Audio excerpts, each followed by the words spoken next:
Hey everybody, it's Ian, the Part-Time Experience, back again. So I'm doing just like a quick little update on a number of video games that I've played. These are, once again, primarily RPG Maker games, as is the name of the game. So each of these games made in RPG Maker have their own style or their own look or their own feel, and I feel like that's important to draw attention to. Now, there are some games that are constantly being developed on, constantly being worked on, and hopefully some of my reviews will help guide them in a good way of how to better develop their game or improve their game if they're already on a great development track. Or it could just be as simple of, shining a light on them, saying like, hey, you should try this one. So as always, if you have an RPG Maker game that you want to suggest for me to play through, and when I do play through it, I will play it on stream from start to finish, and then I will post my review of it. Leave it down in the comments, shoot me an email, follow me on Blue, join the Discord, so on and so forth. That being said, let's get right onto it. So the first one is this one, Chronicles of Veldoria, Act 1 demo. And currently the person is actually responding back to me because I had made some comments onto the post itself or onto the game itself because I did leave a review. As you can see, I hit, edit rating. I gave it a very low review because of, well, death by 1,000 cuts. A lot of the events were janky. The blatant use of AI assets from everything from, art to, I'm guessing, writing in some instances, but also AI voice acting was just awful. And I say acting with quotations around it because it was really, really bad. Now, they claim that they've removed the AI voice acting, so that way it doesn't feel so terrible anymore, but I guess we'll actually see if that's true. That being said, they still do charge for it, and honestly, you shouldn't charge for a demo. That's a big myth point for me, because charging for a demo means you are requesting payment for something that's not even early access. Now they've said that it's actually in early access now, so hopefully they'll update things. They said it's on Steam, but I didn't find it on Steam, so, I guess we'll see. That being said, they've stated that they've removed the AI voices, they fixed some of the tiles, added a plugin to allow stronger screens to be able to handle the game. Bug with the guard that I had mentioned, made the quest log better in some places, improved the audio, done some story correction, and improved explanations. So, I don't know if any of this is true or not, but until I'm able to confirm or deny whether or not it's true, at the moment, Chronicles of Veldoria Act 1 demo is still a 1 out of 5 for me. Because like I said, it had a lot of death by 1,000 cuts going on. Never mind the AI issues and a lot of problems with using AI in the hobby space for making video games, especially if you're going to be charging a price for them. Ignoring that, there are still a lot of other issues that when I initially played this, where story beats are essentially jumping around, or there's huge gaps where critical information is missing to where you don't know what the fuck you're doing. So hopefully they've actually fixed that, because like one of the critical pieces of information were as simple as, hey, you need to visit X as it's close by just north of here. That would have aided greatly in understanding where I'm supposed to go and what I'm supposed to do. Didn't have it. Hopefully they fixed the janky events where like you're running through the forest and all of a sudden you get a notification saying, oh hey, someone's calling for help. It doesn't tell you which direction, doesn't tell you what's going on, it just lets you know that someone's calling for help, and now you can wander around until you finally find them. And there's also a couple of other broken condition branches and switches that are throughout. And lastly was honestly the map layouts. There was times that a lot of the tiles between scenes did not match up, or the spacing between tiles was very awkward and caused these strange gaps like throughout the entire mapping, to where you were like 5 feet away from what you were actually trying to interact with. So, hopefully they are actually doing this full overhaul that they're talking about, but I'm not holding my breath. That being said, he has apparently started to try and reach out to me because Yeah, I've kept my rating up, and I did comment on it that I don't like the fact that sometime after I had made my original rating, when the game was free, they put a price tag on it. And that's just dickish, because they put a price tag on it before they actually started updating the game. Because I know for a fact this price tag was there at the beginning of December. I know for a fact it was there, which means they waited almost a full month to actually make changes and updates to the game. And that's scummy to me. And that's all I'm going to say about this one, as we're going to move on to the next game. Because that one, like I said, they're hopefully fixing it. This one is Pinnacle: The Five Kingdoms. This is one that I really, really, really wanted to enjoy. And I say wanted to, because the writing and the concept behind it was amazing. So I ended up giving this one a 3.5 out of 5. But I wanted to be perfectly clear that the only reason why I gave it such a mid-row kind of scoring was the graphics. The game has a good amount of writing that I feel makes it very interesting and worth playing. It has a unique opening where you determine your skills by choosing story beats of your background versus just picking them on a drop-down. There's a tactic-style battles. It's also interesting to see how everything works, especially with this being a project made in VX Ace. VX Ace, something that's not really geared towards doing tactic-style battles, but they do it. The biggest drawback of this game, though, is the graphics, though. Like, it's bad. They're really bad. To put it kindly, they are painfully rough. The game launched in a blown-up, upscaled size whenever it got it. That did not help the looks at all, as it made everything, even the text, more pixelated. Thankfully, they added a button in the scale down to make it a more reasonable size. But even then, a lot of the tiles just look awful. Like, all of these tiles look awful. This tiles look awful. Let me see if I can find it. This grass looks awful. I can see this patch here and this, and these trees and bushes. Those are all from the VXAs RTP. But this ground and grass here look pretty bad. And they probably should not have used it. This one, this scene here, I liked the fact of how unique it looked. I liked how it's like, oh yeah, you can totally like use a different mapping system for like doing an overall map. This was a good idea. But again, it looks cruddy. It looks rough. So my scoring is primarily based upon the visual side of this. With proper models, proper art assets, I'm confident this would be a much more enjoyable game. But they use these things. This Hero Forge cutout where they blew it up to make it fit and it's now fuzzy. Or they crunched it down and then blew it back up improperly and it's crunchy. I don't know. But everything's got this weird haze going on and it makes it very painful to look at. And the reason why I said I didn't get to finish it and I wanted to finish it was because I enjoyed the writing of it. But sadly, this up here is a good example. The background is rather clear. But the units, these models, are fuzzy and blurry to me. And I'm wearing my glasses. Like, if I take my glasses off, they're worse. Which I don't know how. You'd think, taking my glasses off would make them less fuzzy somehow. But no, it's worse. And I can't look at it for long periods of time, otherwise it causes me to have a headache. So, again, I think that the story and the writing that is done in this is worth playing. I just wish they had a better coat of paint on things. Onto that, it's going to go over to one of the first 5 out of 5 games that I've played. This is the Seventh Warrior. Now, I'm a little biased because I did help a little bit with the localization for certain idioms or phrases and so on, or like, hey, I noticed this.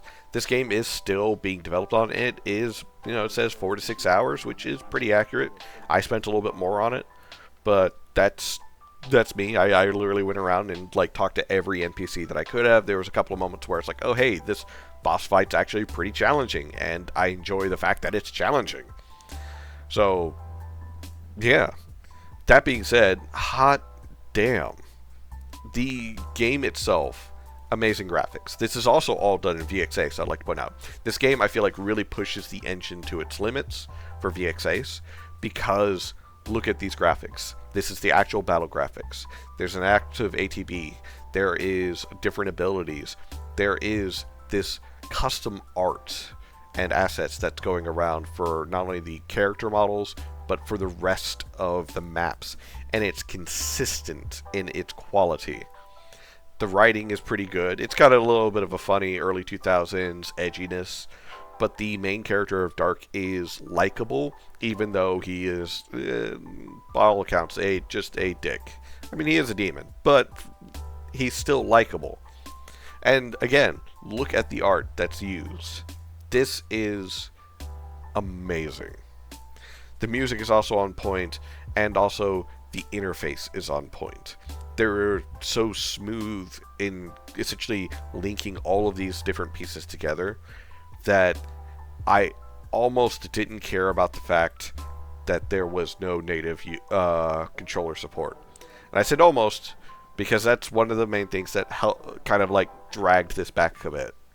But they are actively working on that, trying to get actual controller support built in to where you don't have to use a secondary controller thing.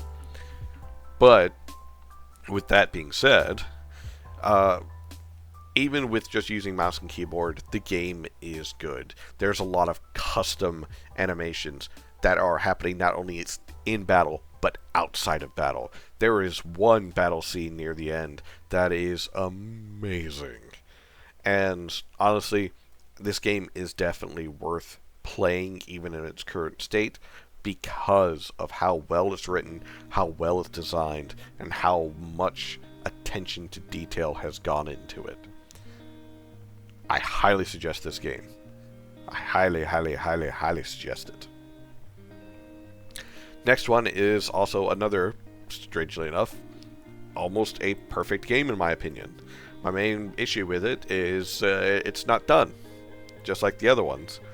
This is Moonfell Tides of Aether. It was the first one on Steam that I played, and this game, well, no, it wasn't the first one I played on Steam. Biosynthetica was.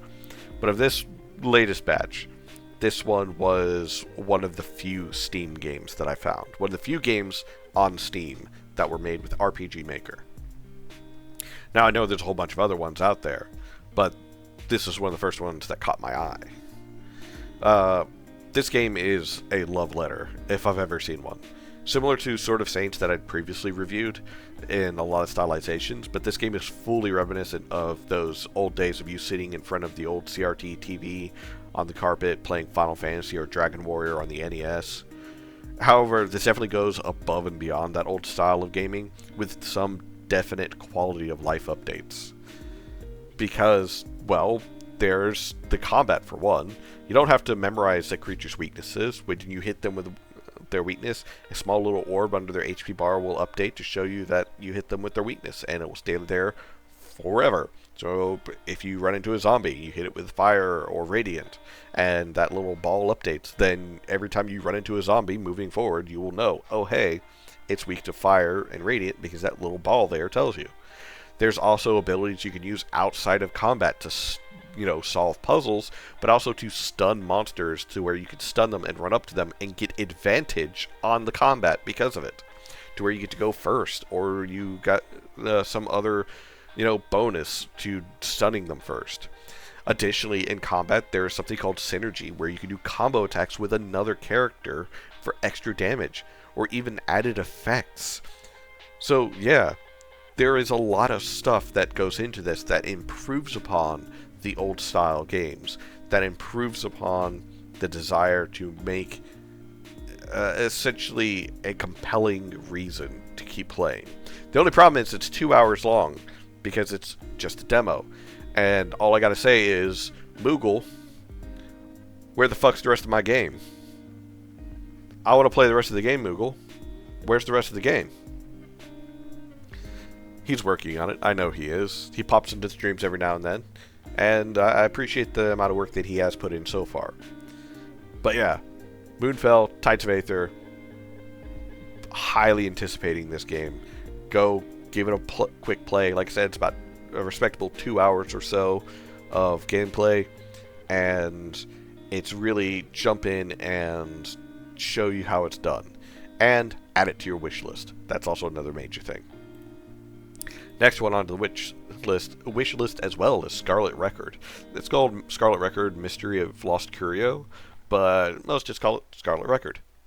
So this game is a feast for the eyes. Never mind the fact that I am a man of taste and culture, and I like thighs. To die by thigh is the way of the warrior, and that is how I wish to go out. That being said, this game knows its a target audience. It's definitely a magical girl game. I'm going to put that out front. But even with it being a magical girl game, it is definitely good. There are some cons in regards to the mappings. That tends to happen when you're using just the basic RTP. But if you look at it, I wonder if I can find a good one real quick. Yeah. So here they have the basic RTP for the mapping, but they've put a filter over it that gives it a different and unique look, but it's still the basic RTP assets.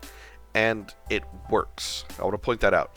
It sets itself apart enough to where you have no issue with using RTP. But look at how the battle scene is. This game could sell on the battle alone because of how good the battle is. Each character having their own unique thing that they bring to combat. That being said, the mapping's the main issue. It's not the only main issue. This game I rated a 4.5 out of 5 because, again, I've spoken with the developer and they are actively trying to improve upon it. And they are confident that the final product, when they release it, will be even better than this demo. Because the main thing that also happens is it's a death by tutorials. So there are so many tutorials early on in this game. The first combat encounter you face has like 4 tutorials right off the bat, and it brings the game flow down to a screeching halt because of it. Because it's not overly interactive tutorial, but much more of a heavy on the reading portion. And then the next combat, another tutorial. When you get a third member of your team, you get another tutorial or 2. These each feel like they drag down the flow of the game and cause unnecessary delay or padding. But like I said, I've already spoken with the dev, and they are actively working on improving this to make it to where the tutorials are not so heavy, and they essentially flow through much better. By the way, again, this game could be sold on the combat alone, because I think I showed up for a second. Look how smooth the animations are. The game is actually that smooth when you play it too. So yeah, I highly suggest giving this game a play and adding it to your wish list, because it's worth it. But you know what else is worth it? The next game, which funnily enough is another magical girl game. It is none other than Virgo versus the Zodiac. Now, I paid the full price of $20 for this game when I bought it. And, oh yeah, it's worth it. The art style is charming. It's really good. And this is the actual art style of the game. This strange pixelization or 8-bit, almost 16-bit, but then it's got these scenes going through where it's much more detailed and almost, anime styled. But then you've got essentially the combat where it has its own little update or upgrade to the models from the overworld, but still keeping with the same themes. They are very simplistic but highly animated, while the world around them is much more detailed. And the combat itself, again, can sell this game alone with how smooth the animations are, as well as how well it is developed, in the sense that it's not only just press a button and go. There's quick time events, where you have to press a certain button or enter in a certain chain of buttons depending on what ability or who is doing it. Because of the characters that you have, Virgo will always be the A button, and the others will always be the X or the B button. And that is regardless of how you play. And multiple endings, multiple choices, and it took me 20 hours of just going through the main content, not doing any of the side content, just the main content, in order to get to one of the endings. And the extra content, when I have gone back and played the extra content, did not feel like it was forced, or that it was boring, or essentially time consuming. It made me feel like, yes, I want to play more of this.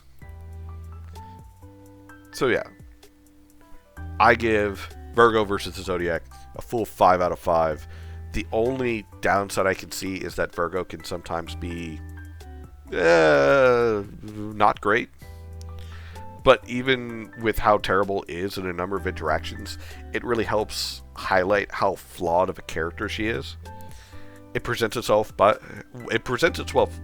well by showing that Virgo was essentially acting the way she did in order to protect herself and those that she loved, and most of all to accomplish a goal that she believed was her absolute destiny, and how much it hurt her to do it, but she did her best to hide it.